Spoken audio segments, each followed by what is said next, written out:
నమస్తే, నేను మీ కుప్ప పద్మిని. ఇన్నాళ్ళు మీ సపోర్ట్‌ని నాకందిస్తూ, మీ ప్రేమని నాకందిస్తున్న ప్రతి ఒక్కరికి కృతజ్ఞతలు. ఇప్పుడు చూడబోతున్న ఈ వీడియో కూడా ఖచ్చితంగా మీకు ఉపయోగపడుతుంది. లైక్, షేర్ అండ్ సబ్స్క్రైబ్ చేసి మీ ఇష్టాన్ని అలాగే మీ సపోర్ట్‌ని నాకందించండి. అలాగే ఈ వీడియో పట్ల మీ అభిప్రాయాన్ని కామెంట్ సెక్షన్‌లో కామెంట్ చేసి నాకు తెలియజేయండి. నమస్తే. నమస్తే. Welcome to our channel. నేను పద్మిని. ప్రస్తుతం మనతో పాటు ప్రముఖ ఆధ్యాత్మికవేత్త, వాస్తు జ్యోతిష పండితులు నిట్కల ఫణిభాస్కర్ శర్మ గారు మనతో పాటు ఉన్నారు. మాట్లాడదాం. నమస్కారం అండి. నమస్కారం అండి. బాగున్నారండి? బాగున్నాను. మీరు ఎలా ఉన్నారు? నేను బాగున్నానండి. దశపాపహర దశమి వస్తోంది. రేపు 16వ తారీఖు. జ్యేష్ఠ మాసంలో చాలా చాలా విశేషవంతమైనటువంటి రోజులు ఉన్నాయి. ఈ మాసానికి ఆ మాసం ఉందండి బాబు. ఈ మాసం బాగుంది అంటే నెక్స్ట్ మాసం ఇంకొంచెం, ఇంకొంచెం. నెక్స్ట్ వచ్చేది ఆషాఢం, ఆ తర్వాత మళ్ళీ శ్రావణం, ఇంక మళ్ళీ పండగలన్నీ స్టార్ట్ అవుతాయి. నిజానికి మీ ఛానల్లో చైత్రం నుండి పాల్గొనం వరకు ఒక సంవత్సరం వీడియోలు చూస్తే ఏ రోజుకి ఏ ప్రాధాన్యత ఉందో అన్ని చేశారు. గురుగారు చాలా గొప్ప విషయం.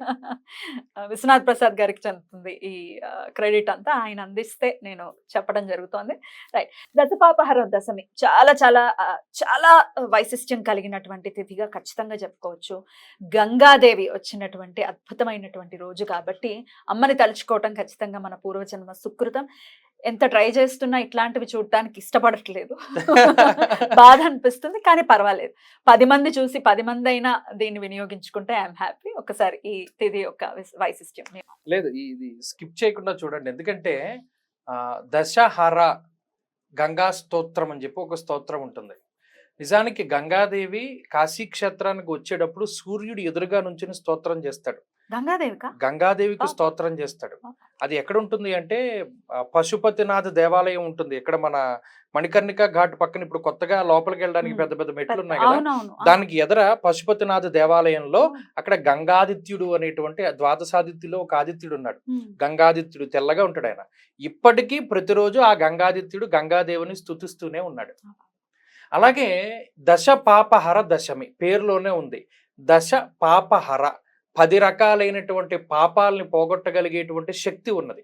మనం పాపాలు పోగొట్టుకోవాలంటే ఏం చేయాలి? బోల్డంత తపస్సు చేయాలి, లేకపోతే ధ్యానం చేయాలి, ఇంకా రకరకాలైనటువంటి దాన ధర్మాలు చేయాలి. కొన్ని చేసినా కూడా పోవు, రౌరవాది కర్మలు పోవు.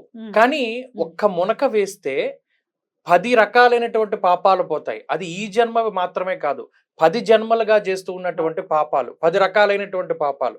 3 ఏమో శారీరకమైనటువంటివి, 4 మానసికమైనటువంటివి, 3 వాచకములు, నోటితో చేసేటువంటి పాపాలు. అవి చెప్పుకోవడం కూడా మనం జుగుప్సాకరంగా ఉంటుంది. అంత దారుణమైన పాపాలను తీసేస్తుంది గంగాదేవి. ఎలాంటి పాపాలంటే ఆఖరికి పరభార్య సేవనం చేసినటువంటి వాడికి కూడా ఆ దోషం తీయగలిగేటువంటి శక్తి ఉన్నది. అంత దారుణమైన దోషాలు తీస్తుంది.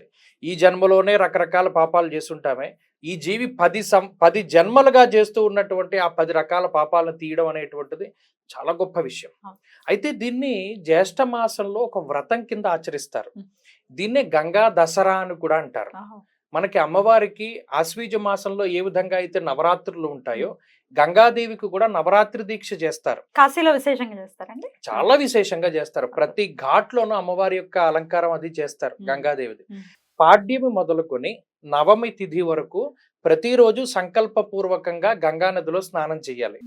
దాన్ని అఘమర్షణ స్నానము అంటారు. అంటే అఘము అనగా పాపాలని పోగొట్టేటువంటి స్నానం. మలమర్షణ స్నానం అంటారు, సంకల్పం లేకుండా చేసేటువంటి స్నానం. అది కేవలం మాలిన్యాన్ని తొలగించుకోవడానికి, దానివల్ల ఉపయోగం ఉండదు. అందువల్ల సంకల్పానికి అంత ప్రాముఖ్యత. ఈ అఘమర్షణ స్నానం చేస్తే ఈ పాడ్యము నుండి నవమి వరకు 9 రోజులు కూడా స్నానం చేసి 10వ రోజు అయినటువంటి జ్యేష్ఠ శుద్ధ దశమి, జ్యేష్ఠ మాసే సిత ఉపక్షే హస్త నక్షత్ర సంయుక్తం అన్నాడు.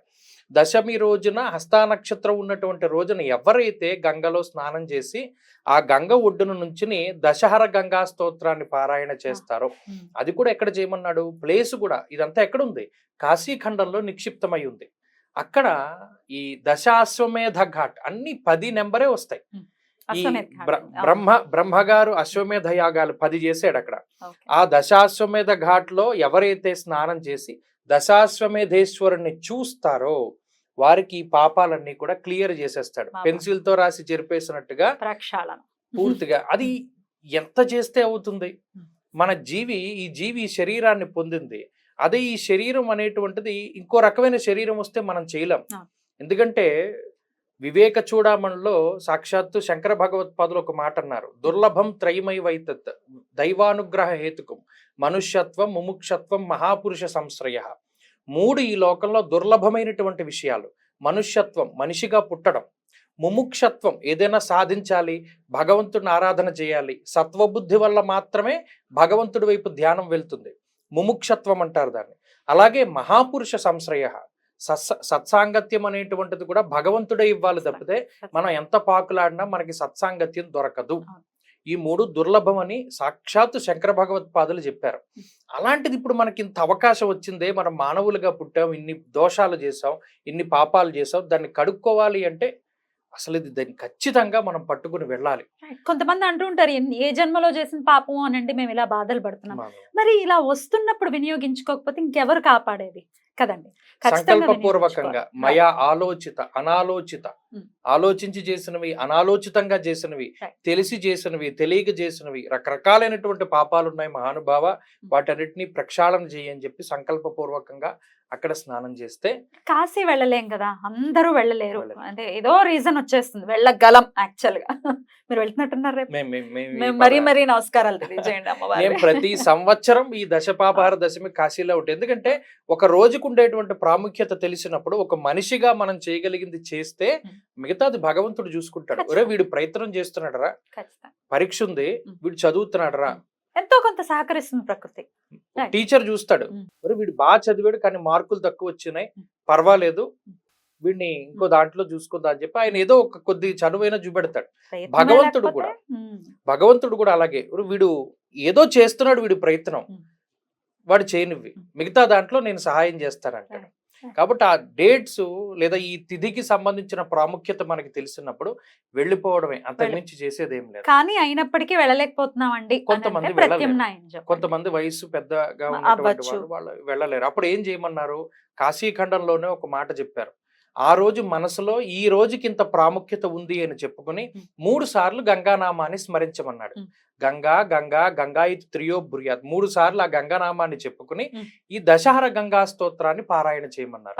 వారికి ఈ దశపాపహార దశమి రోజున అక్కడ గంగలో చేసినటువంటి పుణ్యాన్ని ఇచ్చేస్తాడు భగవంతుడు. అలా అయినా చేద్దాము, కానీ జన్మలో ఒక్కసారైనా వెళ్ళేటటువంటి ప్రయత్నం చేద్దాం ఈ జ్యేష్ఠ మాసంలో వచ్చేటటువంటి దశమి నాడు.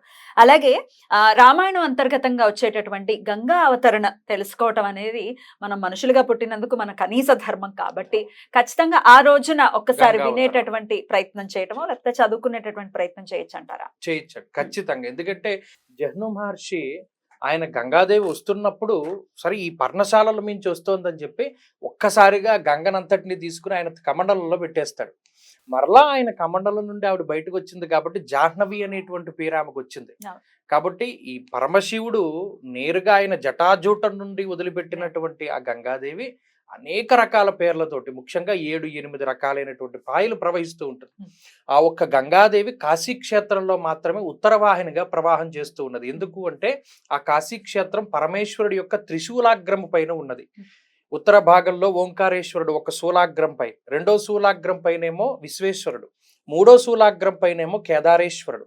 ఈ 3 క్షేత్రాలు 3 శూలాల మీద ఉంటాయి. ఆ 3 శూలాలని పైకెత్తి ఈ కాశీ క్షేత్రాన్ని పరమేశ్వరుడు అంతరిక్షంలో పెట్టాడు. కానీ మన కన్నులకు మాత్రం అది సాధారణంగా భూమి మీద ఉన్నట్టే గోచరం అవుతుంది. లేకపోతే ఏ నది వెనక్కి ప్రవహిస్తుంది, అది కాశీలో మాత్రమే సాధ్యమవుతుంది. కాబట్టి ఖచ్చితంగా ఆ కాశీ క్షేత్రాన్ని ఒకసారి జీవితంలో తలచుకోవడము, ఆ రోజున స్నానం చేయడము, వీలుంటే ఒక్కసారి గంగాదేవి యొక్క నామస్మరణ చేయడం వల్ల కూడా ఆ ఫలితం వస్తుంది. ఖచ్చితంగా ఒక్కరూ కూడా వినియోగించుకోవాలని మనస్ఫూర్తిగా మనవి చేస్తూ చాలా అద్భుతంగా వివరించారండి. కృతజ్ఞతలు. నమస్తే.